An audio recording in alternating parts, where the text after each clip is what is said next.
نرخ نوره نپرس بچم سرم درد نکنه بچه جان ایره بین خب داریم نه دورم در خبر کردنم که 2 ساعت اینجا ایستادم.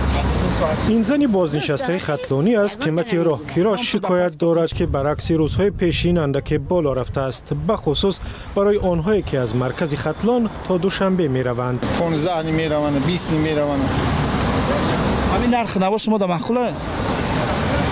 ما در معقول باشند نباشه. برای تاکسی فرقش چیه؟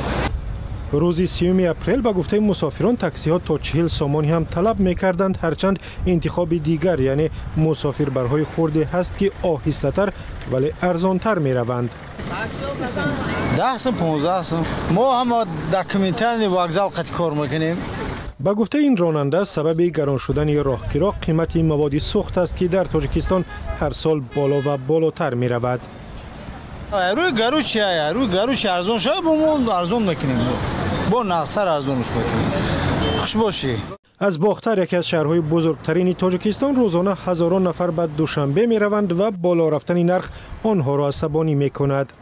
تامنه روزهای شنبه یک شنبه بسیار به حد قیمتی بد میکنند. بیچاره استودنت ها با قیمت است رفته آمدن.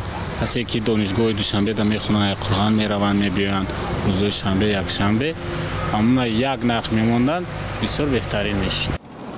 بر اساس مقررات رانندگان وابسته به نوع نقلیاتشان حق دارند از مسافران برای هر کیلومتر از 24 دیرم تا به 2 سامانی و 50 دیرم بگیرند.